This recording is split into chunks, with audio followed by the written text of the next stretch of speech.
Hi guys, Jason Smith here, down at the golf studio.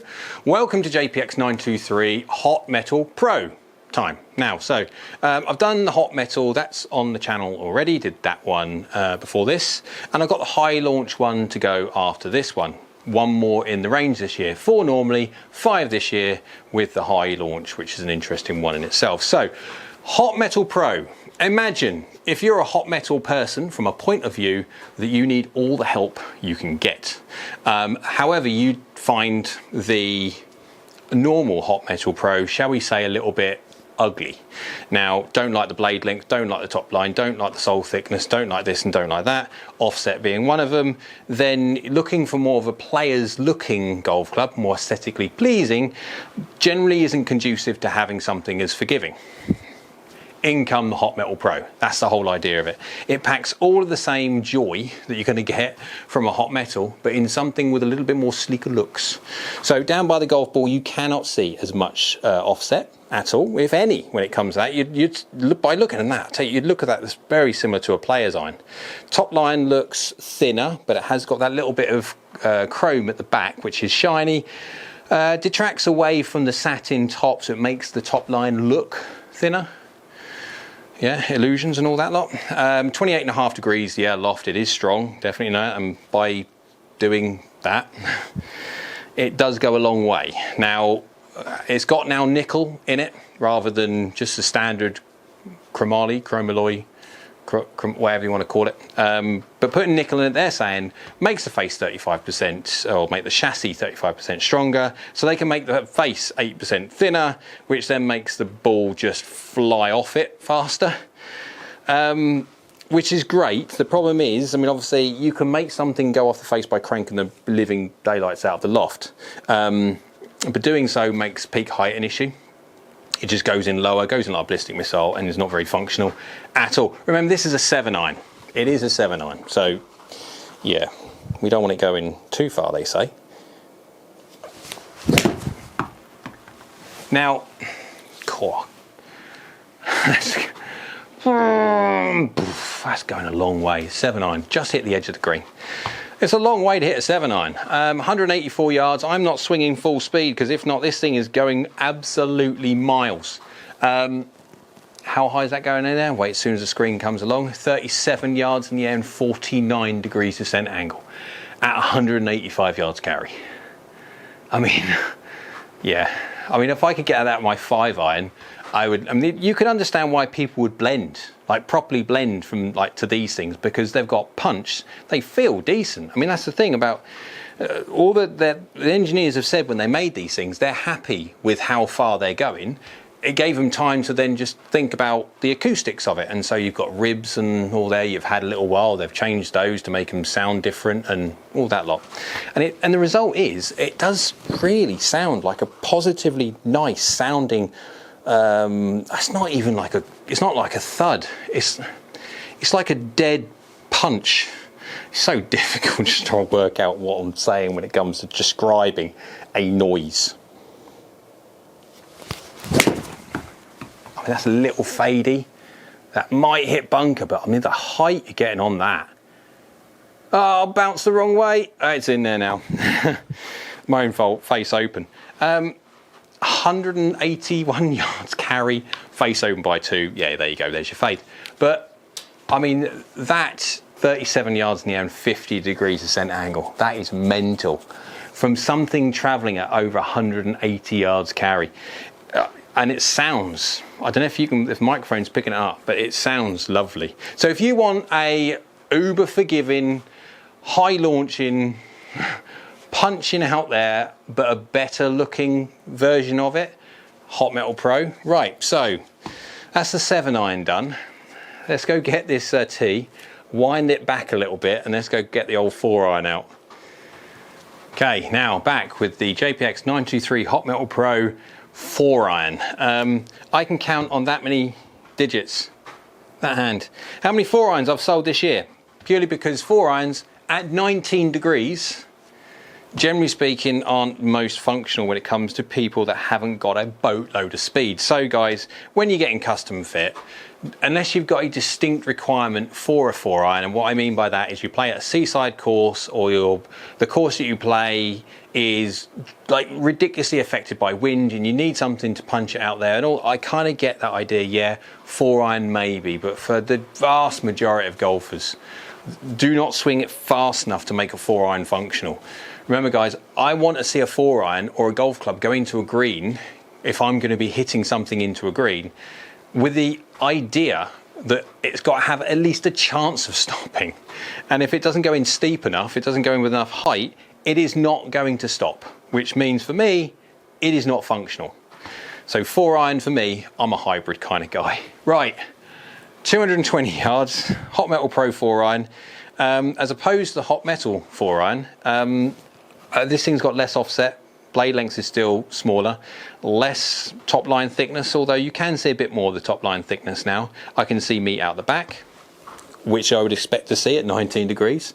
19 degrees is the same as what I've got in my 3 hybrid. Right, these things fade. 4-irons for me fade. So I'm gonna have to draw this one. If not, I'm gonna be hitting things. There is an ocean over there. I'm not normally liking hitting 4-iron, so let's draw it, and I might hit it somewhere straight. Oh, yeah, that's drew. Oh, that's going. Is it going to bite the green?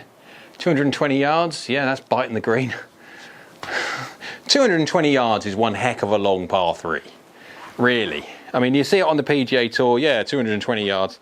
Most people do not hit par 3s 221 yards. Yeah, and I didn't hit that one perfect either. I mean, that's on the green. Feel wise, it feels exactly the same as a Hot Metal 4-iron. It feels like the 7-iron and stuff. It has got a bit more of a bludgeoned punch to it, because obviously deflection now has got to a point where there's so little loft, it's now punching the ball through. So the feel has gone a little bit. It is now a bit more explosive, but still pretty good for a 4-iron. I was amazed I managed to actually hit the green on that. Let's see if we can keep it off the right hand side. Oh, I've done it again. Oh, that's drawing too much. Oh, that's massive. Oh, please hit the bunker. If not, that's gonna go. That's big. That's big. 226. Whoa. 226 yards. Carry. Wow, from a 4-iron. Greenside bunker, I'll take that. Woof. This thing absolutely flies. The problem is this is going peak height 30 yards in the air and 41.4 degrees descent angle, so it's a little bit shallow for what I'd like. I mean, hitting the 4, it is satisfying. It really, really is. But next time, manufacturers just send out 5-irons and stuff, because people don't use 4-irons anymore. Not really. Yesteryear they used to, because they had more loft 4-irons years ago. Nowadays, 19 degrees, yeah, not that much. Oh, that's terrible. That's not released. That's Healy. That's no good. That's why I don't use a 4-iron.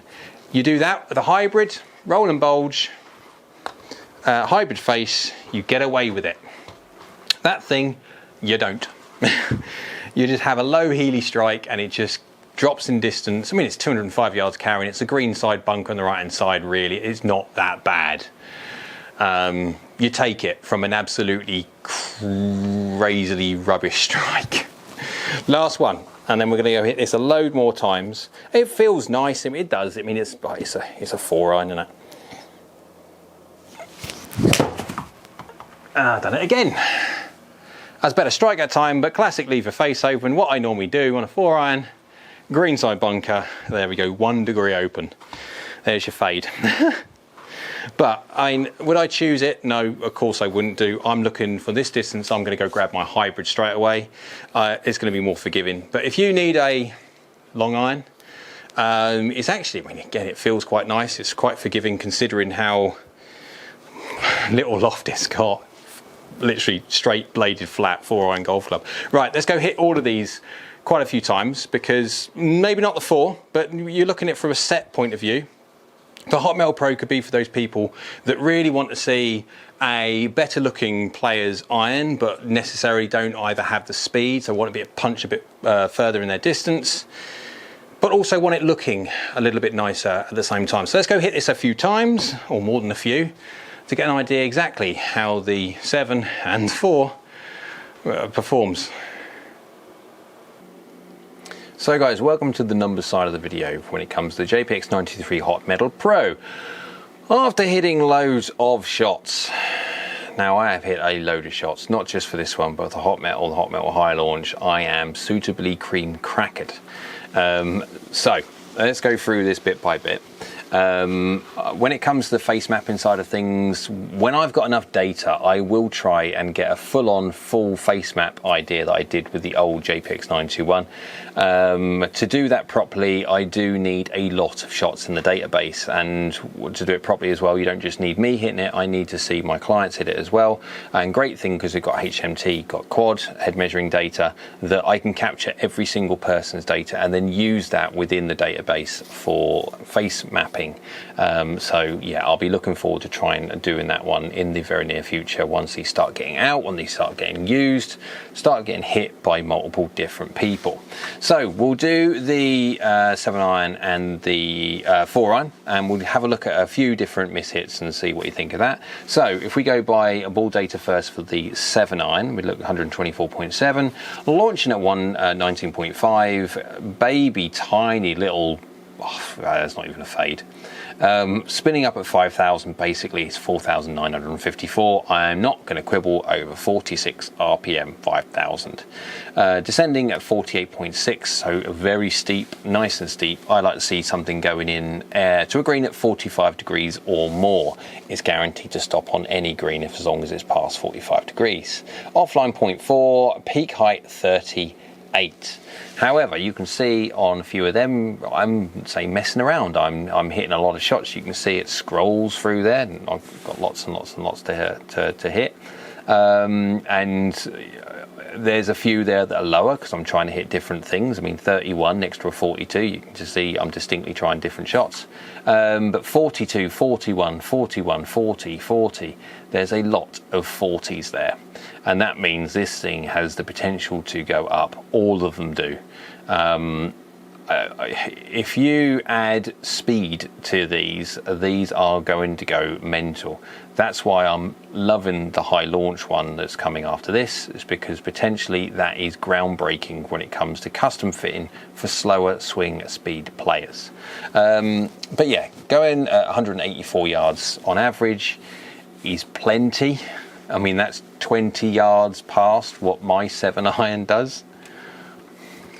Oh yeah. Right, club head speed 92.7, average efficiency 1.35, angle attack 2 degrees down, 0.3 from inside, 0.3 close, so little baby draws. Remember, it wasn't drawing, if anything it was little baby fading, tiny amounts. And the reason why that is because my lie is not right. It's 3 degrees down. Remember guys, these are samples, not custom fit to my liking. I would like them to be custom fit all the time, but unfortunately samples were a little bit late getting it out, so no chance to get them tweaked. Loft 25.6 and 3mm toe, 2mm low, but I will stick the we'll go look at some of the off-center hits, but you can see by the list stop in there that not every single shot was hit out the middle. Because messing about, trying to hit it in different spots to see how it reacts and see if it's good or bad.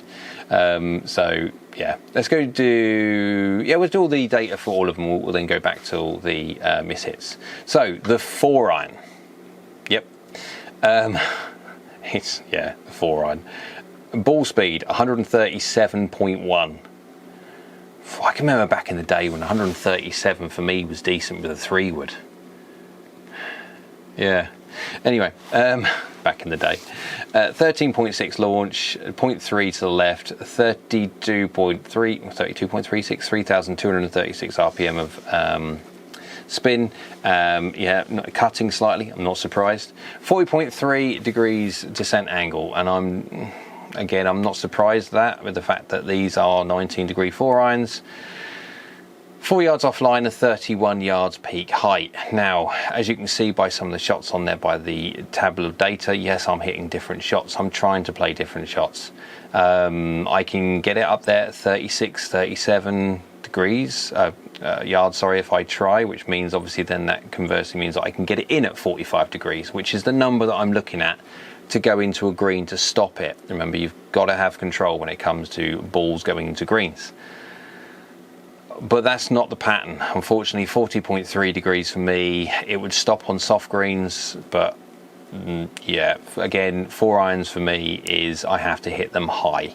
And if I'm hitting them high, they can be functional into green, but the problem is I'm having to hit them every time high, which means it's a one-dimensional golf club, and I don't like that. When it comes to a hybrid, it automatically hits it higher anyway because of bigger face and bigger head anyway. Lower, further back CG, hybrid face, yes.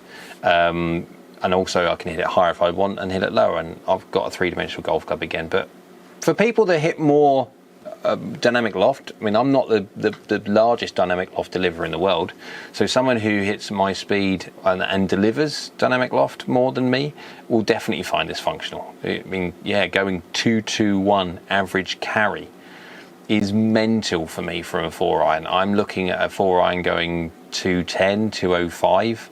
This is doing it by a full club, and in the world of golf clubs, a club's longer is like, and a club and a half's longer is, yeah, blooming good. Club head speed 97.5 on average, 1.41. Again, efficiency is 1.41. 1.41 for me is a bad driver from a 4 iron average. I can see some up there 1.43. That's impressive. 1 degree down, 0.2 from the inside, 0 face, 2.5 toe down, because again, these are samples, these aren't fit for me. I need them bent upright if I can, but there you go. 3 mil toe, 2 mil low, but as you can see on there, I didn't deviate too much when it comes to strike. Remember, this is a 4 iron, and I do enjoy how my fingers feel. But there's a couple on there that you can see that aren't quite right. So talking about a couple on there that aren't quite right, let's go straight into those. The Hot Metal Pro 4 iron that we're just looking there, 6 mil low, 18 mil toe. Yeah, that jumps at you. 219. So within a yard or so, that's done exactly the job it should have done. It's gone left. But from an 18 mil toe, 6 mil low, that's 24 mil gross from geometric middle. That's basically an inch. That's impressive. We got the Hot Metal Pro 7 iron, 188 carry from a 10 mil heel. Now remember, when it comes to the JPX921 series, that had that power frame. The 923 has got power frame as well, and it loved being hit off the toe. Didn't like really being hit off the heel so much. Now look at this one. We've got the 923, the updated version, on a 10 mil heel, and it's actually outdone slightly its carry distance. That is impressive. I'm quite impressed about that one. 188 was its 184, sorry, was its normal carry, and it's gone 4 yards further from a 10 mil heel. Impressive. Another one on the last one when it comes to the 7 iron Pro, 184, so bang on the number, 2 mil high, but 17 mil toe. So we've gone from 10 mil heel to 17 toe, and it's done the job it should have done, within reason to the exact yard. These golf clubs, again, they're not designed to be smacked off the shank, off the scoring lines, thinned or topped. They're designed to be hit somewhere around middle, and if you're going to hit them somewhere around middle, then they will perform. They're going to be performing so much better than when it comes to blades. Blades, you do need to be hitting much more around the middle. These, you can get away with hitting the odd poor one, as you can see there, up to gross an inch away from middle on an iron. Iron heads aren't that big. So yeah, so I would like to do full-on proper head mapping measurements at one point. As soon as my database get big enough, when these starts getting released and the DNA heads get released and more people hit it and bash it, I will be recording that information. I will be capturing that data, and that will give me a way to be able to give like proper face mapping ability when it comes to these new 923s. Looking forward to that. And on the front of things and the face of things, when it comes to 17 mil toes and 18 mil toes and 10 mil heels, they're already doing quite well. So hope you liked it. If you did, one of them. Yep, that. Next to it is a little red button. If you can click that subscribe button, that'd be brilliant. And next to the subscribe button is a bell icon. If you can click that little bell icon, that'll let you know next time I upload another video. Remember, I'm trying to upload as many as I possibly can. There's going to be a little interlude period between the range closing and then me going at this one and then transferring over to the Golfers Lounge and all that lot. But yeah, I'm trying to get out as much content as I possibly can do. So comment, like, subscribe, ding-a-ling bell. Yeah, get down there. What would you like this one put up against? I hope you liked it, and we'll see you again soon.